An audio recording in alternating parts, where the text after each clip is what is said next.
Hello, hello. We have a new chapter of One Piece. This is 1103. We start off with a lovely color spread that features, notably, Momotaro and Yamato. Now, I'm not saying, oh, that means they're in the crew. That means they're Straw Hats. But I think they're at least at the status that, like, Vivi was, where they're kind of like honorary crew members that aren't along for the ride, but are, the most loyal of allies and stuff. So that make you wonder, well, why isn't Vivi here? I think just because she hasn't been around lately, and these are more recent characters. But anyways, I think it's also to celebrate the Year of the Dragon, right? So Momotaro is big dragon, big friendly dragon, not like Kaido. That's the other explanation I can think of. I don't know. They're eating a lot of fried chicken and stuff. It looks like big meat on bone. Looks like lots of skewers, delicious. Do you think they ever made, as One Piece merch, one of these mugs that look like barrels? It feels like that's a slam dunk for any merchandisers out there. And probably something already exists. I don't know. I haven't looked. Okay. This one is called I'm Sorry, Daddy.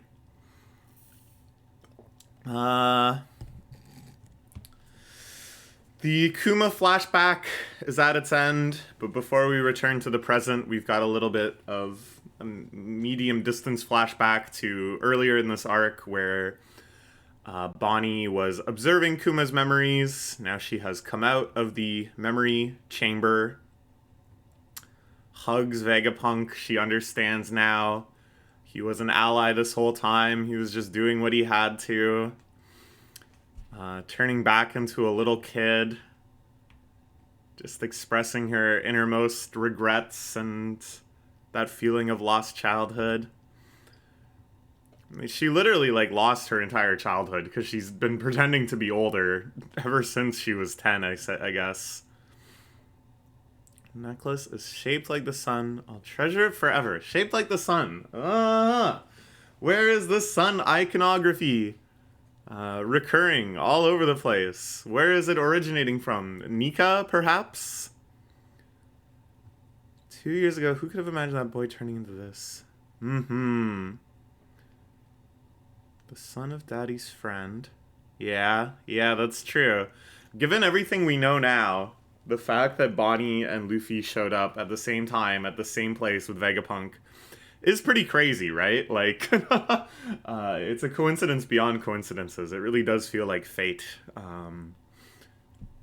Vegapunk must have been totally flummoxed to realize that these stories were converging at this point.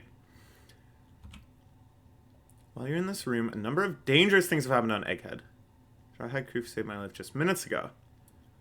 So this is maybe... we could have used this opportunity to explain and show in detail how Luffy and the gang were able to beat out York and all of her scheming. But I really don't think that's necessary. Still, one of the most hype moments in this arc is, of course, the hard cut from everybody's in danger to long digression to once they get back. Hey! York is captured. It's all good. So yes, she knows now this is the man who dehumanized Kuma. Everyone is frozen. They can't move. Is this the power of Saint J. Garcia's Haki?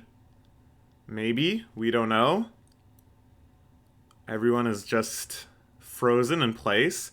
Kizaru seems, concerned. Sentomaru, Bonnie, these people that he's, fond of, these people that he hoped he would never have to be directly responsible in capturing, are here. Commodores below can't go in. Brand new episode, Emperor of the Sea, hold up on the island.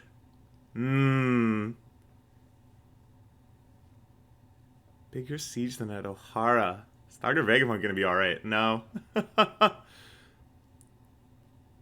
Charge Marijois was at a second thought. Kuma's different. So this idea that people are reading the news and stuff, and some news of Egghead, of course, is circulating. I think the revolutionaries will understand where Kuma is going. And then the next question is, are they going to do something about it? Can this be an arc where Dragon shows up as well? I don't know. Oh, and someone pointed out in the comments, I think Vipav, shout out to Vipav, there was a Blackbeard ship spotted off the coast of Egghead as well. A complete other factor that I totally forgot about that may interfere in this ultimate Egghead climax. Okay. She uses her distorted future attack, which is vaguely reminiscent of Luffy's own powers, the Nika type fighting. You know, now that I think about it, it's like, you know, you could see it as a coincidence that she reveres Nika, and then she just also happened to get a devil fruit that allows her to do kind of like the rubbery attacks like Nika. But maybe it's also something like all fruits could be used to fight in this way if you have that kind of intention in that spirit. How would that be the case? I don't know. I mean, I can think of it for some fruits, less so for others. I think in general, the idea of like devil fruits awakening and the way that the ground like morphs and distorts, all of them kind of have this like inherently kind of rubbery, elastic feeling. Like when everything was turning to string in the Doflamingo fight, it had this kind of like distortion figure feeling. I don't know. I feel like there's maybe something more going on here. This idea of rubber. It could be Oda's tribute to the origins of all animation, rubber hose animation styles. It could be, I don't know. Whatever. Let's just keep fighting. She attacks St. J. Garcia's Saturn. Getting weaker. You know that name, but you don't know what it is. This is insane to me that we get to see Saturn's thoughts briefly. I never would have guessed that. That we see his kind of like concerns. And then yeah, he's like kind of freaking out here that Luffy is able to start eating. That food was brought to him somehow, mysteriously. Kizaru? I don't know. That seems like a stretch. I don't know. Yeah, somebody should have put sea prism stones on him. that would have been a good idea. Yeah, Kizaru has moved, and he's looking kind of like tired and relieved. Ooh. I gave you that power, Bonnie. It was an experiment to see if an infant incapable of eating solid fruit could be given powers with an extract. Whoa! It was successful, but the fruit itself was worthless. The more you know of reality, the narrower your future possibilities can become. Ah. Ever since the day my father became a cyber that obeys your orders, searching for Nika, hoping they'll be able to free Daddy. Evidence that you've begun to think he's not real. Father believed in the idiotic legend of the Buccaneers as well. I want to save people like Nika does. Bro, is Luffy about to do something so crazy and so inspirational that it just completely breaks Kuma's programming? Because that would be awesome. I performed a chemical experiment on your mother. It's the 8th wife of a fellow in the Holy Land. His blue blemishes showed up again. He did all of that. She didn't even realize. I didn't even realize. There's a lot of other shit he was doing. From the moment Bonnie was born.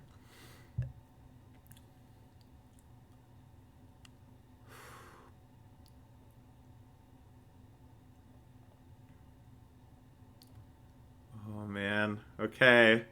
Bakuma's here now. Bother yourself with the feelings of insects. It is impossible. Kuma is here. The authority chip isn't working on him. He just won't stop. Now we get to see his true strength, unbridled, enhanced by all of the cyborgification, but with zero part of his body still loyal to the world government. He's gonna fuck up this crazy, evil old man. Kuma could possibly be here.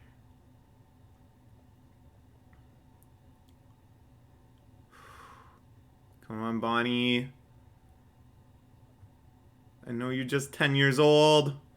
You have to believe in any number of futures. You have to believe Nika is real. Don't think that. Don't think that. It'd be easier if I just die. Oh my god! Ah! Come on, Kuma.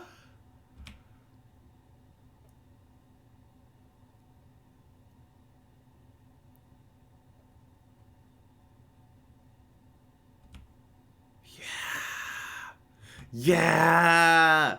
Yeah! Beast! Yeah! Oh my god! He's gonna fucking deck him! Okay, okay, okay. The tides are turning. I think, you know, Kuma, you can do some serious work here. He has no regard for his own body or life. He is just like a super weapon.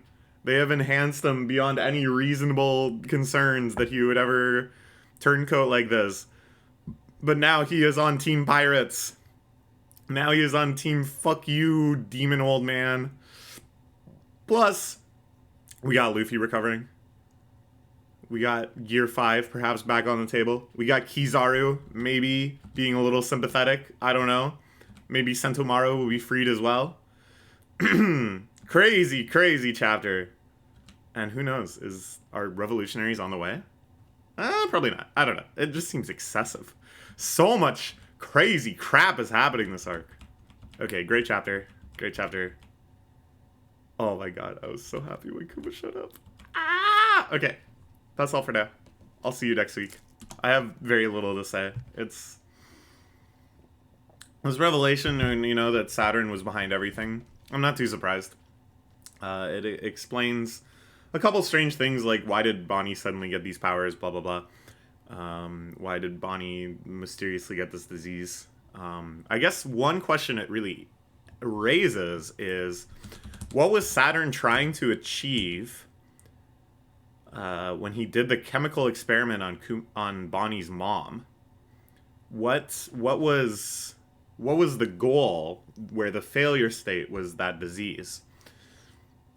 I don't know. But it might be significant. It might be something significant. Because I don't think this guy just does frivolous things. He's doing all these horrible mad scientist experiments, but I think there's, like, a greater purpose. Like, the giving devil fruits to babies that can't even eat yet to see if they get powers, you know, definitely broadens the understanding of devil fruits, but also might be some sort of, like, fetal clone army coming out of the artificial womb already with devil fruit powers, something like that. I don't know. It's like everyone is scheming in so many different scientific directions, and they all have kind of like their specialties. You know, like Vinsmoke obviously was going hard on cloning, and then all the Kaido Caesar Clown division was all about the artificial devil fruits, and then Vegapunk here focusing largely on cyborgification and robots and completely artificial humans rather than clones or whatever.